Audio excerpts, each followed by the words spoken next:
आदिल हसन साहब, एक रिएक्शन आपकी तरफ से, क्योंकि आपकी पार्टी के सांसद, मतलब सांसद भी हैं, आपके अध्यक्ष भी हैं, ओवैसी साहब रिट्वीट कर रहे हैं कुछ बातों को। सेक्युलरिज्म की दुहाई देने की इसमें क्या जरूरत है? अगर आज राम मंदिर का वहां पर होता है और कहते हैं, मतलब खैर आपके तो नेता जो है वो सुप्रीम कोर्ट के फैसले के ही खिलाफ थे, लेकिन ये क्या पॉलिटिकल सर्वाइवल के लिए, अपने अस्तित्व के लिए जरूरी है क्या ये सब करना?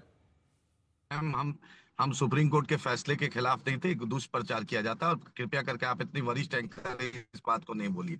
हमने कहा था, जस्टिस वर्मा का कोर्ट कहता है supreme court supreme, but it हमारा अधिकार है सुप्रीम कोर्ट में डबल बेंच में जा सकते हैं, देश का लोकतंत्र में अधिकार है।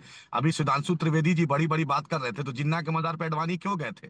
पूछिए, कौन गया था? अडवाणी कौन थे? अडवाणी से बड़ा इनका कौन नेता था जो जिन्ना के मजार पे गए थे?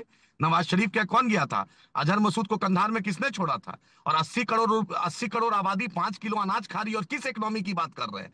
सीमांचल बाढ़ की तबाही से डूबता है, घर घर में कटान है। सीमांचल की बदहाली पर वहां कौन रहता है? वहां हिंदू मुसलमान इंसान रहता है ना, कि सुधांशु त्रिवेदी नहीं रहते, लेकिन सीमांचल में तो इतनी बड़ी आबादी रहती है। वहां पूछिए, बाढ़ की तबाही, नेपाल से पानी छूटता है। अटल बिहारी वाजपेयी जी ने वादा किया था कि कोसी में डैम बनाएंगे, आज तक क्यों नहीं बना? जाकर देखिए, सबसे ज्यादा पलायन है, रोजगार के कोई साधन नहीं है। यहाँ पर जितने इनके हॉस्पिटल है उसमें डॉक्टर नहीं है। 130 किशनगंज में डॉक्टर रहना चाहिए, सिर्फ 29 डॉक्टर है। कटिहार में 135 में सिर्फ 31 डॉक्टर है। क्या वहां इंसान नहीं रहते हैं? क्या पूर्णिया, कटिहार, पूर्णिया, अररिया, किशनगंज में मोदी जी नहीं दिखते हैं? यहाँ के लोग को घुसपैठ बोलते हैं।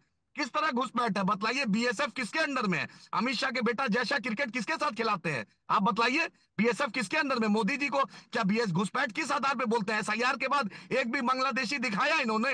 एक भी नेपाल के लोग को दिखाया? ठीक है, जवाब दीजिए सुधांशु की बात पूर्णिया में लोकसभा में किए थे, सीमांचल की बाढ़ की तबाही नहीं दिखा। सुधांशु जी, अब देखिए अलग अलग इलाके, अब सीमांचल में इनकी 5 सीटें इस बार आई हैं सीमांचल में, क्योंकि वो वहीं पे खोज कर जो मुस्लिम बहुल सीटें हैं वहीं से ओवैसी साहब चुनाव लड़ते हैं। तो मिथिलांचल से आप पर मुहर लगी है, जहां पर 58 में से 52 सीटें आप इस बार जीते हैं, लेकिन अयोध्या ने तो नकारा लोकसभा चुनाव में। अंजना जी, ये पता नहीं है आदिल हसन साहब क्या बोल रहे हैं आके, मतलब टॉपिक क्या है, कुछ भी आए बाएं साएं बोलते जा रहे हैं, सरासर झूठ। अरे ओवैसी ने ओपनली बोला है कि ता कयामत वहां मस्जिद रहेगी। अभी वारिस पठान बोल रहे थे और प्रवक्ता आके आए भाई बोलने लगते हैं। भाई जनता को इतना मूर्ख मत समझिए। क्या आपके नेता ओवैसी कह चुके हैं कि वहां मस्जिद थी और मस्जिद ही रहेगी, हमारे हिसाब से ताकयामत मस्जिद रहेगी, डिस्पाइट सुप्रीम कोर्ट ने कुछ भी बोल दिया था। वारिस पठान आपसे बड़ा नेता अभी बोल के गया है, आप आके कुछ भी अनशंट बोल रहे हैं। और जहां तक विदेशी घुसपैठियों की बात है मेरे भाई, अभी आपने देखा नहीं कि विदेशी घुसपैठियों के बाहर भागने का दृश्य आज तक कभी दिखा था 50 साल के इतिहास में? बांग्लादेश बनने के बाद कब दिखा आपको कि भारत से लाइन लगी हुई है बांग्लादेशियों की वापस जाने के लिए? एक दौर था जब एसके सिन्हा साहब असम के गवर्नर थे, 2005 में उन्होंने लिख के भेजा था कि हर साल 2005 में 5000 लोग पर डे घुसपैठ कर रहे हैं, और इस समय बाहर भागते हुए आ रहे हैं। भाई आंखें खोलो भाई, या अपनी पार्टी से ब्रीफिंग लेके आओ। ऐसे लोग अभी इसी प्रोग्राम में वारिस पठान कुछ बोल चुके, आप कुछ और बोलने लगते हैं। खैर समझ में आता है, कोई बात नहीं, आप मजलिसे इत्तिहादुल मुसलमीन है तो आपको वे करना। और मैं एक और बात बता दूं अंजना जी, ये भी एक गुलामी की मानसिकता है। क्या है कि भारत के किसी मुसलमान का बाबर से कोई लिंक नहीं है, सबका डीएनए राम से है। मगर क्या बताएं, ये देखिए मैकाले की मानसिकता से कैसे ग्रस्त। और मैं सब प्रमाण बोल रहा हूं, दुनिया की सबसे बड़ी मुस्लिम कंट्री इंडोनेशिया के राष्ट्रपति प्रभवो सुबांतो पिछले गणतंत्र दिवस भारत में मुख्य अतिथि थे। राष्ट्रपति भवन में डिनर के समय उनका वीडियो अवेलेबल है। उन्होंने ये कहा, few weeks back I got my genetic sequencing done and I was told that I am having an Indian DNA. सबसे बड़े मुस्लिम देश का राष्ट्रपति इंडियन डीएनए मानता है, और ये खड़े हो जाते हैं, ओवैसी जी फलाना, हम तो हिमा से आए हैं, बाबर से आए, वो अरब से आए हैं, तो कोई कहता हम तो ईरान से आए हैं, फलाना है, ढिमाका है। ये जो मानसिकता है, प्रधानमंत्री जी ने कहा इससे भी बचने की जरूरत है। ये मैकाले की मानसिकता का वायरस इनके अंदर घुसा हुआ। ठीक है, यहीं से आशुतोष जी के पास चलेंगे। आदिल जी रुक जाइए, आदिल जी रुक जाइए। कभी अपने नेता से भी पूछेगा कि औरंगजेब की मजार पर वो क्यों जाते हैं। और खुद मैंने ओवैसी साहब का 2-3 बार इंटरव्यू किया है, तो आप मुझे ना बताएं।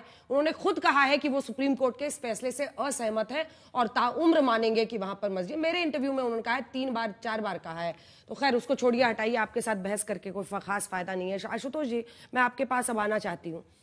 मकौले को कोट करते हुए आज प्रधानमंत्री नरेंद्र मोदी ने कहा कि हमें हमेशा अपनी स्वदेशी चीजों पर हमने हीन भावना से उसको देखा, और विदेश का कुछ भी हो तो हमने उसको सबसे महान, सबसे बड़ी चीज माना। एक गुलामी मानसिकता हमारे अंदर डाली गई, जिससे बाहर निकलना जरूरी है। और उसी कड़ी में आज जैसे राम मंदिर का ये ध्वजारोहण हुआ है, उसको उन्होंने बताया। आप क्या कहेंगे इस पर? और जो सुधांशु जी कह रहे थे। मैं तो सुधांशु जी से दो प्रश्न मेरे हैं।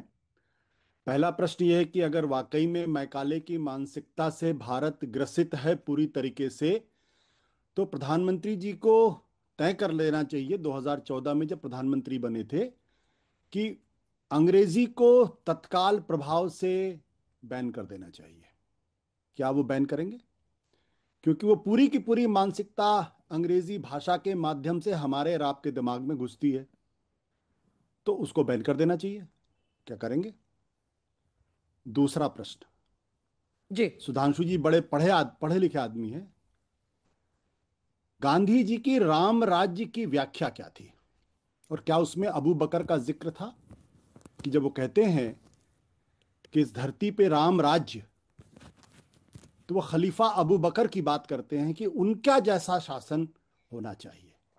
क्या वो उससे सहमत हैं? बस दो ही प्रश्न है मेरे। दो ही प्रश्न है, और आज बहुत ही सरल स्वभाव से उन्होंने बहुत आराम से बोल के दो प्रश्न पूछे हैं। उसका सीधा जवाब दीजिएगा सुधांशु जी। सीधा अंग्रेजी बैन करेंगे? जवाब देखिए, ऐसी मैं पुनः बात कहता हूं, आशुतोष जी को ऐसी वाहियात बात नहीं करनी चाहिए। देखिए फिर क्यों? इंग्लिश में तो महात्मा गांधी ने भी लिखा है। अब ये वाहियात अब मैं पूरी क्यों कह रहा हूं, सुन लीजिए। प्रवक्ताओं के लिए छोड़ दीजिए।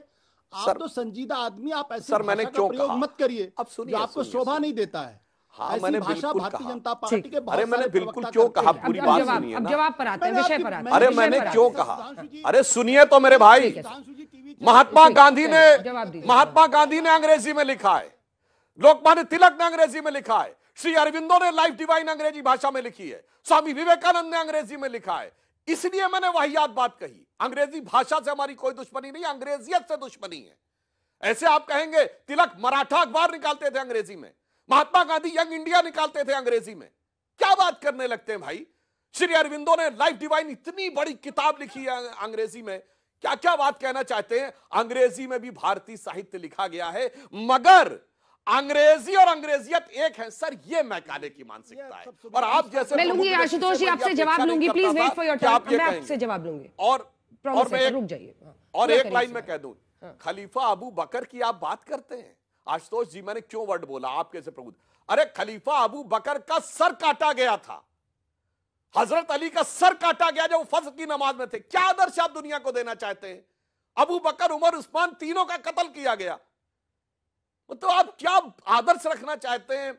आप लोग अपनी बौद्धिक बुद्धि विलास का प्रयोग यदि समाज में ऐसे भ्रम पैदा करने के लिए प्रयास करेंगे तो मुझे लगता है बहुत दुखद बात है। सीधे शब्दों में कहिए, अंग्रेजियत से हमें बिल्कुल परहेज है, और मैकाले ने अंग्रेजियत हमारे मन में घुसेड़ी है, और उस अंग्रेजियत के कारण ही आप लोगों के मन में इस प्रकार की बातें आने का प्रयास होता। इसलिए मैंने इस शब्द का प्रयोग किया। और अबू बकर जैसे लोगों का नाम जिनकी हत्या की गई, और पूरी हत्या की श्रृंखला है, मतलब चारों खलीफा जो है उनकी हत्या होती है, और एक खलीफा की तो नमाज करते समय चाकू मारा जाता है। पता नहीं यार क्या मतलब बीजेपी के खिलाफ जाने के लिए मुझे लगता है ये उचित नहीं था। इसलिए मैंने इस शब्द का प्रयोग किया। आपको बुरा लगा तो मैं उसके लिए आपसे क्षमा मांगता हूं।